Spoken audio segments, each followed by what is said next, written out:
Los libros de historia nos dicen que la Guerra Fría es un periodo que se extendió entre 1945 y 1991. Un periodo en el que las dos grandes superpotencias mundiales del este y el oeste, temerosas de abrir las puertas de una guerra a lo grande, se enredaron en un conflicto subterráneo caracterizado por el juego de espionaje contra espionaje, por muertes en las sombras, propaganda, miedo y desinformación.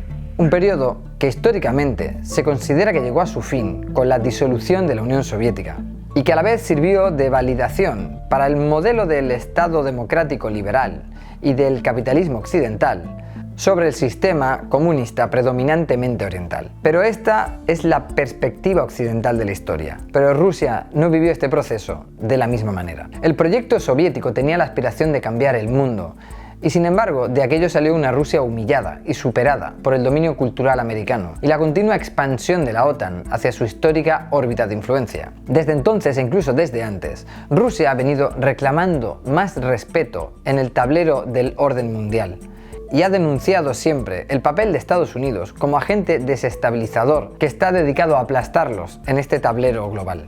Y por su parte, Estados Unidos lleva años denunciando las intromisiones rusas en su política nacional e internacional. Y la situación en Ucrania, no solo la actual, sino la que viene desde los años previos a la Euromaidán, se enmarca dentro de lo que muchos denominan como la Segunda Guerra Fría, y que para otros muchos no sería una nueva Guerra Fría, sino la prolongación de la clásica, solo que ahora a Rusia y Estados Unidos se les suma un nuevo actor, China. Una China de la que se calcula que ya tiene un servicio secreto que duplica el tamaño del KGB soviético, con ramificaciones por todo el mundo y que parece cada vez más dispuesta a jugar al juego de la influencia global y subir la apuesta.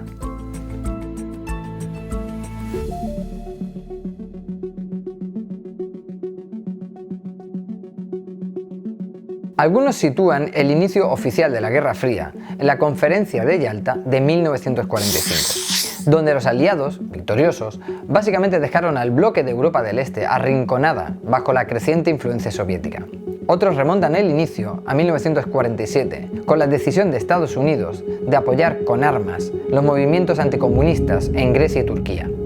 Como sea, la cosa es que durante los siguientes 50 años, Estados Unidos y la Unión Soviética compitieron por la influencia en América Latina, Oriente Próximo y los estados recién descolonizados de África y Asia, donde el comunismo tenía gran fuerza, una competencia por la influencia global que dividió al mundo en dos, el bloque del este y el bloque del oeste. El capitalismo y la democracia occidental contra el comunismo y el autoritarismo soviético. Y la competición por esta influencia tenía una serie de puntos de choques donde los bloques intentaban no solo superar al otro, sino medrar en sus capacidades. Por un lado estaba la guerra armamentística. Ambas superpotencias compitieron por desarrollar y por acumular armas nucleares y convencionales como si no hubieran mañana, en un esfuerzo por mantener un equilibrio de poder. Esto condujo a una escalada de tensiones que amenazó con una destrucción mutua, como el bien conocido episodio de la crisis de los misiles en Cuba en 1962, que llevó al mundo al borde de una guerra nuclear. Otro vértice fue la guerra de la propaganda, para promover sus respectivas ideologías y desacreditar al otro. Esto incluyó a medios de comunicación, al cine y a la literatura. El espionaje y la seguridad nacional tuvo otro papel clave durante esos años. Los bloques se involucraron en actividades de espionaje y contraespionaje a todos los niveles imaginables, lo que llevó a la creación de agencias de inteligencia, como la CIA y la KGB. Pero a mediados de los años 80, la cosa empezó a cambiar en el lado oriental de esta historia. Mientras la Unión Soviética luchaba contra el caos económico y político, varios países de su órbita se movilizaban para establecer democracias y escapar del control de Moscú. Y la historia dice que toda esta situación llegó a su fin en 1991 tras la disolución definitiva de la Unión Soviética, y así lo dijo George Bush padre en 1992. That confrontation is now over. The nuclear threat, while far from gone, is receding. Eastern Europe is free. The Soviet Union itself is no more. Every American can take pride in this victory. Y hubo cierto optimismo entonces. Primero cuando Gorbachev y Reagan cerraron compromisos sobre las armas nucleares a finales de los 80, y luego cuando Bush recibió a Boris Yeltsin en Camp David en 1992. Desde entonces, las fuerzas de Estados Unidos y Rusia se desequilibraron totalmente. Mientras la economía americana y su influencia no paraba de crecer, Rusia se hundía en la melancolía social, política y económica por la pérdida de la hegemonía soviética. Una melancolía que se transformaría en un sentido de humillación y en una necesidad de revancha de las que resurgirían tanto el KGB como Vladimir Putin para mantener viva la Guerra Fría con Occidente. La invasión de Ucrania, la amenaza a los países bálticos o la ruptura de los acuerdos nucleares con Estados Unidos indican que el nuevo zar del Kremlin apuesta por revivir la Guerra Fría, aunque es cierto que hay varias grandes diferencias entre la Guerra Fría clásica y lo que vivimos actualmente. Por un lado, Moscú parece mucho más débil que el antiguo imperio de Stalin y Brezhnev. Las fuerzas de Putin no han logrado sus objetivos en Ucrania y muchos de los estados satélites de la Unión Soviética son ahora miembros de la OTAN. Por otro lado, en esta nueva etapa, Moscú no está solo. Pekín se ha convertido en un aliado clave, más cercano incluso que durante la época comunista, aunque la lógica de la alianza actual está invertida. Si durante la Guerra Fría clásica Rusia y China fueron enemigos, cada uno sostenía un modelo de comunismo diferente y la Unión Soviética era un país social y tecnológicamente más avanzado, Rusia es el socio minorista de esta nueva e inédita alianza. Y la otra gran diferencia es que en la Guerra Fría clásica, la Unión Soviética era un país básicamente aislado del mundo occidental. Pero actualmente, tanto Rusia como sobre todo China son actores dentro de la economía internacional global. Una interconexión que, por otra parte, está permitiendo llevar el juego de las presiones a un nuevo nivel. De hecho, la capacidad de influencia china está en máximos, utilizando la inteligencia y el espionaje a unos niveles nunca antes vistos.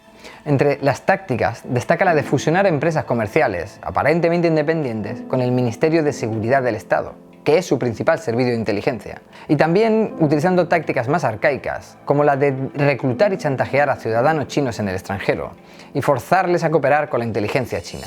Los servicios de contraespionaje americanos están convencidos de que China está volcada en robar secretos tecnológicos, biológicos e incluso farmacéuticos, y no tienen claro, de hecho, cuántos habrían conseguido ya o dónde están sus esfuerzos realmente. El FBI abrió una nueva investigación relacionada con China cada 12 horas, pero además Pekín lleva ya más de una década desarrollando su plan de influencia global, erigiéndose como defensor de las causas en países en vías de desarrollo, a quienes está prestando ingentes cantidades de dinero para que desarrollen proyectos, sobre todo infraestructuras de transporte y telecomunicaciones. El ejemplo más claro es África, donde en 20 años Pekín ha dado préstamos por valor de 160.000 millones de dólares.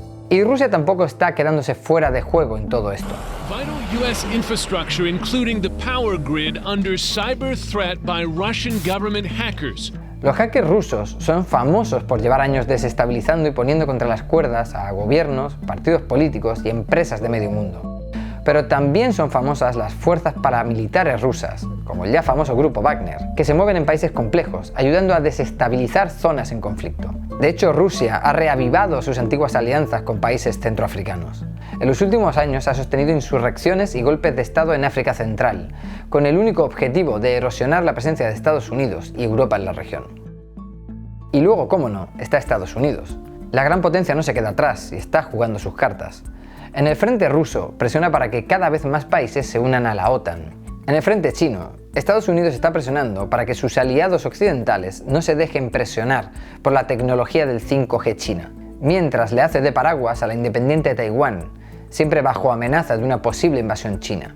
Y firmando el pacto conocido como el AUKUS, por el que Estados Unidos y Gran Bretaña se comprometen a compartir con Australia tecnología avanzada de defensa, las tensiones entre las potencias se van convirtiendo en conflictos localizados entre proxies, aliados del uno y del otro bando. Aunque es cierto que esta vez las herramientas que se construyeron para detener el desencadenamiento de un conflicto mundial parece que están fallando. Naciones Unidas, la organización creada por Estados Unidos y por la Unión Soviética, justo para esto, para poder mantener un cierto orden a nivel mundial, ha perdido totalmente su capacidad de influenciar en estas tensiones. Europa, que durante 70 años ha sido prácticamente un oasis de paz y de prosperidad, ahora ve cada vez más cerca la posibilidad de una guerra continental por el conflicto en Ucrania. Y mientras, Occidente no parece tener la misma fuerza que tenía hace 50 años para aguantar el pulso de la pinza de Rusia y China. Una pinza que, por otro lado, cuenta cada vez más con el apoyo de los países del llamado Sur Global. Y aunque no quede claro si estamos en una prolongación de la antigua Guerra Fría o en una totalmente nueva, lo que parece claro es que estamos en una versión igual de polarizada y mucho más compleja de lo que nos podíamos esperar.